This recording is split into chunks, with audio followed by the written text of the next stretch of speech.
Welcome back to my YouTube channel. Make sure to like and subscribe to the channel for more interesting stories like these. Now, let's get into today's story video. My little sister's 18 female best friend, 18 female, came on to me during a sleepover and we had. She wants to date me, 20 male. My younger sister has known her best buddy for around 7 years. Her buddy used to despise me, but as we grew older, I believe she developed feelings for me. To be more specific, I am roughly a year and a half her senior.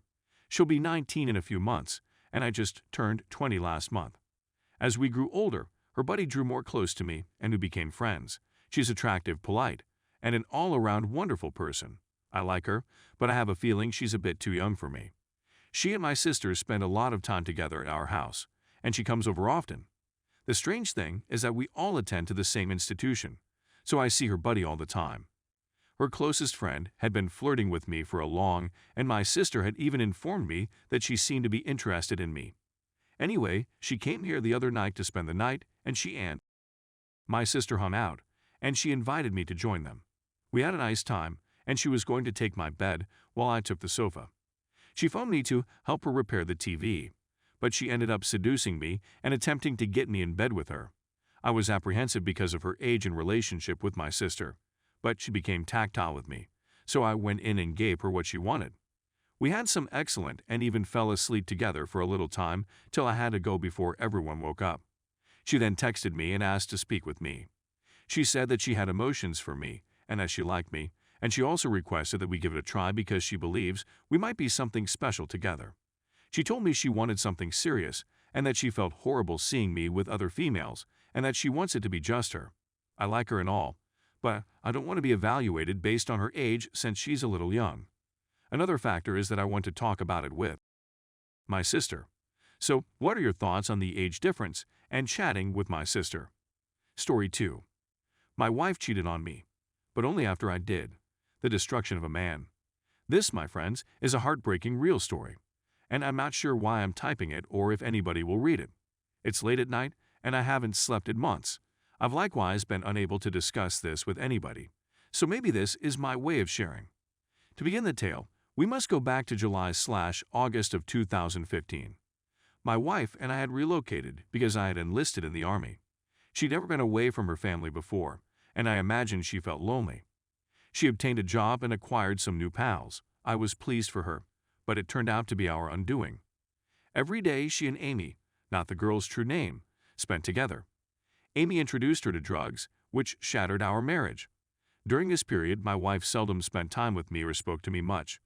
She would shout at me in front of her buddy, and her companion would even berate me. This is when I made the fatal error. I went online and met a woman we'll name Bianca. Bianca was lovely, and clever.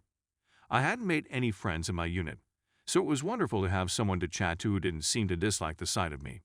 I met Bianca around 2 weeks after we started talking online, and we slept together. My wife found out and was much more devastated than I had anticipated. It broke my heart to watch her weep. We agreed we needed some space, so she returned home for a week to be with her family. I expected her to spend this time to reflect on our marriage. As most of you would expect, she slept with someone else right away. They would meet almost every day, use pot, drink, and sleep together. After she returned, she lied about the romance for approximately a month. She continued changing her mind about it, telling me one day that they had slept together and the next that they hadn't, and that she had just told me that she had slept with him to make me upset and punish me for my transgression.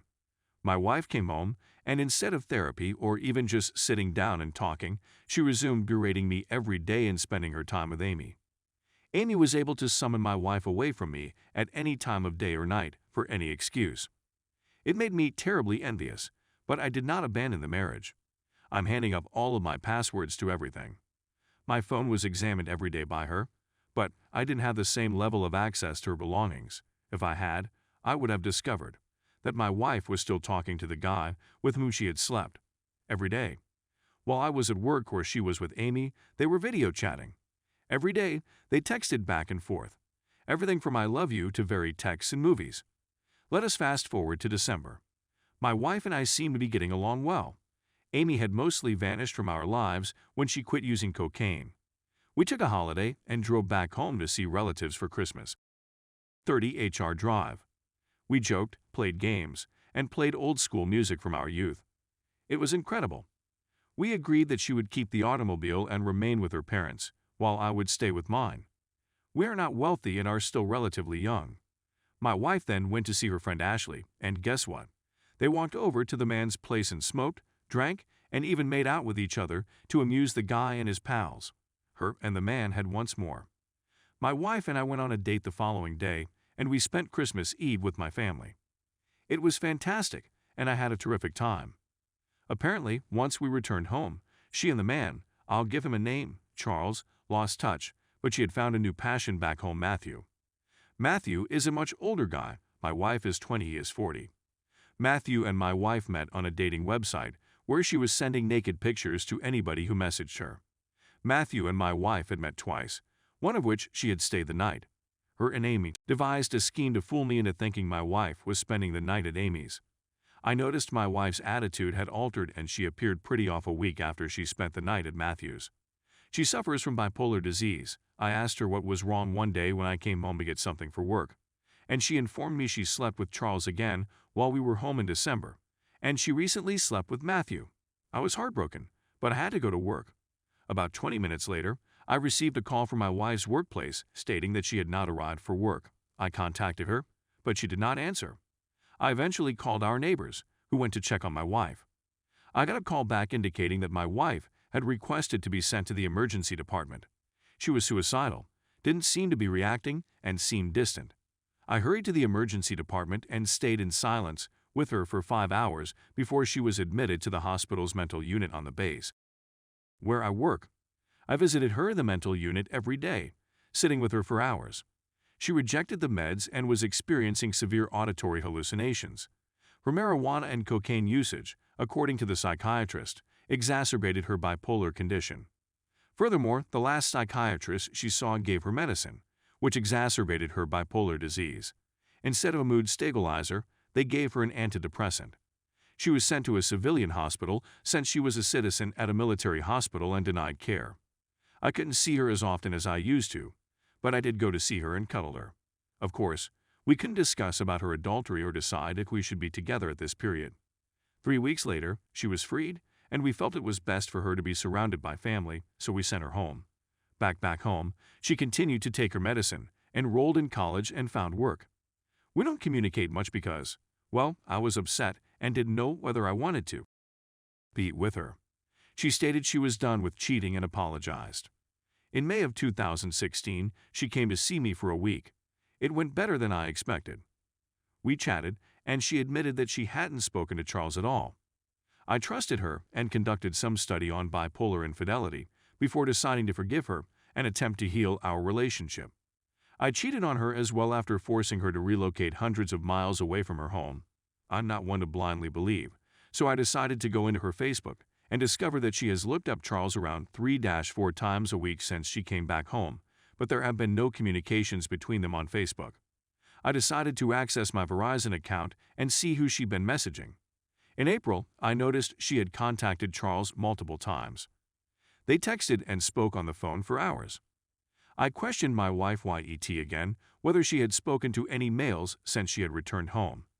She informed me that Charles had contacted her, but she had ignored it, sensing that I had dredged up information. Needless to say, when I probed her, her tale shifted and unraveled. She claims she eventually called him to get marijuana and ended up smoking with him. She claims they never had and that she only saw him once. According to the records, they ceased chatting on April 29th. They chatted on the phone for an hour TWO times on April 29th. And then my wife phoned him 9 times in a row, and he never responded or answered, and they haven't spoken since. About a week ago, I video chatted with her and ordered her to contact him on speakerphone. They converse, and he admits that they did not have in April. However, my wife and I were disconnected for around 2 minutes on the initial call before she called me back. So there's a 2-minute gap, and she's previously shown that she's skilled at deception. Her rationale for checking him up on Facebook is that she had stopped communicating to him and wanted to make sure he didn't publish any of their images or videos. I realize it makes no sense, but whatever. She claims they haven't spoken since April, that she regrets everything, and that it was foolish of her to smoke with him and see him again. She has evolved. She has made an effort, but I can't seem to sleep well anymore. I still don't have any friends here, and I've been sleeping on the sofa since my wife was admitted to the hospital. I've been really hating myself for cheating on her and blaming myself for everything. I didn't speak to her enough after she came out of the hospital and drove her back to Charles. If I hadn't been weak and cheated first, she would never have slept with or ever met Charles. Now, on Reddit, you've read my condensed account of events. I'm not sure whether I'm looking for guidance or if I simply wanted somewhere to vent. I'm feeling a lot better now. I'm hoping to get some sleep tonight. This is my first Reddit post, and I'm not sure if anyone will read it. Please leave a remark, or anything if you read it. Tough love is welcomed, as is hatred, and even the Darude. Sandstorm remarks would be appreciated in breaking up the despair, suffering, and loneliness that has become my existence.